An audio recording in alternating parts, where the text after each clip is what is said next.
Hello दोस्तों, जय माता दी।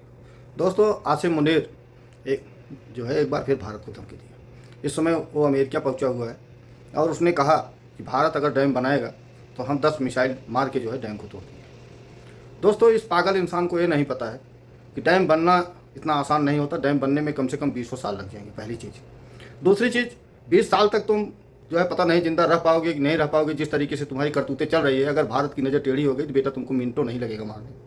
क्योंकि भारत तुमको अभी तक तुम्हारी तरफ नज़र टेढ़ी नहीं किया। उन्होंने केवल आतंकवादियों को मारा। उसके बाद जब तुमने खुरापात किया तो तुम्हारी औकात बता दिए और साले तुम जाके कहाँ छुपे थे अबे तो तुम खुद जानते हो, या तो लोग न्यूज़ में बताते ही हैं कि तुम बंकर में जाके बैठे थे।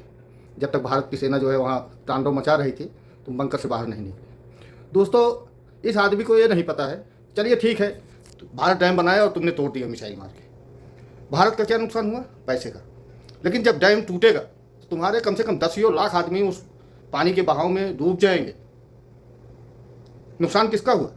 भारत का या तुम्हारा? क्या जो 10 लाख लोग मरेंगे उसमें डूब के, उनकी ज़िंदगी तुम वापस ला सकते हो? भारत तो जितना पैसा गवाएगा उतना फिर कमा लेगा कहीं ना कहीं से। और दूसरी चीज़, अगर तुम्हारे पास इतनी ही मिसाइल थी तो अभी तो तुम अपनी औकात दिखा चुके हो। एक भी मिसाइल तुम्हारी भारत की सीमा के अंदर छू नहीं पाई और तुम अभी भी बता रहे हो कि हम ये कर देंगे, हम वो कर देंगे। फिर इसने धमकी दी, दूसरी धमकी दी कि हम आधी दुनिया ख़त्म कर देंगे। आधी दुनिया में दोस्तों भारत, चीन, रूस, अगर भारत के ऊपर परमाणु बम अटैक करेगा तो भारत, चीन, रूस तीनों खत्म हो जाएंगे। है इसकी औकात? मतलब ये डोनाल्ड ट्रंप के कहने पे क्या बोल रहा है इसको खुद नहीं समझ में आ रहा है। और अगर इसी तरीके से इसकी हरकत रही तो दोस्तों वो दिन दूर नहीं कि जैसे मोसाद ने ईरान के चीफ को मारा था, उसी तरीके से इंडियन नेवी या आर्मी या रा कोई भी व्यक्ति या पाकिस्तान के में अज्ञात वीर टहल रहे हैं, वो कोई भी इसको किसी दिन टपका के चले जाएंगे और इसका फील्ड मार्शल का शील्ड इसके सीनियर के साथ दफन हो जाएगा। दोस्तों, इसने यही नहीं रुका, ये मुकेश अंबानी को धमकी देने लगा। दोस्तों, इसको पता नहीं है कि मुकेश अंबानी अगर चाहें तो पूरे पाकिस्तान को खरीद सकते हैं। पूरा पाकिस्तान उनके लिए कुछ भी नहीं है। जिस दिन भी पाकिस्तान बोली लगाए उस दिन मुकेश अंबानी खरीद सकते हैं। और ये भारत के उद्योगपतियों को धमकी दे रहा है। मुकेश अंबानी जैसे उद्योगपति को ये धमकी दे रहा है, वो भी डोनाल्ड ट्रंप के कहने।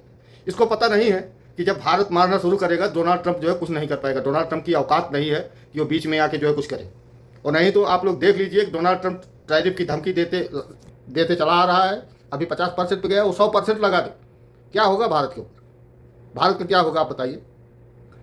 200 देशों में अगर एक देश से भारत का व्यापार बंद हो जाएगा, भारत का व्यापार वहाँ से कितना परसेंटेज है? 5%, 10%? फिर भी 90% तो पूरी दुनिया पड़ी हुई है भारत को व्यापार करने के लिए।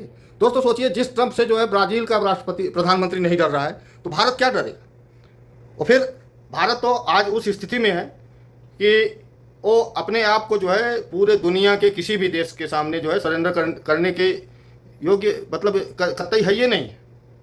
चाहे वो आप लोग देखिए, चाइना से हुआ, ट्रंप से चल ही रहा है, कहीं भी भारत पीछे हटने का नाम नहीं लिया। लेकिन देश परेशान है नेता से, बाप परेशान है बेटा से। दोस्तों, अगर परेशानी है तो घर के अंदर। आप लोग देखिए विपक्ष का जो रवैया है, आज दुनिया का सबसे ताकतवर नेता अगर आपका प्रधानमंत्री है तो दुनिया का सबसे घटिया विपक्ष भी आपके देश में ही है। देखिए, ये लोग अब तक हल्ला मचा रहे थे, संसद नहीं चलने दे रहे थे कि पहले ऑपरेशन सिंदूर पे बात हो, उसके बाद फिर आगे संसद चले। ऑपरेशन सिंदूर पे बात हो गई, अब ये लोग आ गए हैं उस मुद्दे पर, SIR पे, जो कि इलेक्शन कमीशन का मुद्दा है। अब इलेक्शन कमीशन संसद में आके इनको जवाब देगा। इलेक्शन कमीशन ने तो इनको बताया कि ठीक है, या तो आप लिखित दे दीजिए या तो 30 लोग आप लोग आ जाइए, हर पार्टी से 2-2, 3-3 आदमी आके अपना जो भी हो बताइए, हम आपको जवाब देते हैं। अगर उस पर भी नहीं राजी हो तो चले जाओ सुप्रीम कोर्ट, तुम्हारे पास तो है कपिल सिब्बल, अभिषेक सिंह मनु, जाइए सुप्रीम कोर्ट पे। सुप्रीम कोर्ट तो आपके आका बैठे ही हैं, जो कि आपको नेशनल हेराल्ड से लेके हर मामले में आज तक आपको मौज करा रहे हैं। उसी की देन है, तुम आज भारत की जनता के पैसे पे खिलवाड़ कर रहे हो।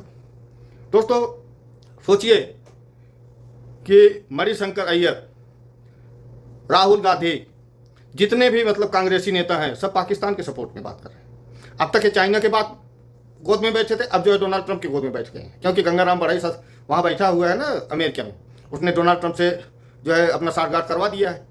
अब तक डोनाल्ड ट्रंप भारत की इकोनॉमी को डेथ बता रहा था, इधर राहुल गांधी। अब सोचिए कि एक देश के अंदर देशद्रोही टहल रहा है और आप लोग उसका सपोर्ट करते हैं। यह देख के बहुत तकलीफ होती है। ऐसे नेताओं का क्या हाथ होना चाहिए जाके आपको अगर देखना है तो पाकिस्तान में चले जाइए, आप देखिए वहाँ की आज सेना जो है रूल कर रही है, वहाँ के प्रधानमंत्री का पता ही नहीं चल रहा है वो कहाँ बैठा हुआ है, जो कुछ भी कर रहा है सब आसिम मुनीर कर रहा है। क्या भारत के अंदर भी ऐसा होना चाहिए? आप लोग खुद सोचिए इस बारे। ये आदमी सपना देख रहा है जिस तरीके से बांग्लादेश में जो है इसने शेख हसीना का तख्ता पलट करवा के जो है वहाँ पे जो है तख्ता पलट करवा दिया, उसी तरीके से ये और डोनाल्ड ट्रंप मिलकर जो है भारत के अंदर तख्ता पलट करा के राहुल गांधी को कुर्सी पर बैठा थे। बेटा तुम मर जाओगे लेकिन तुम्हारा यह सपना कभी नहीं पूरा होगा।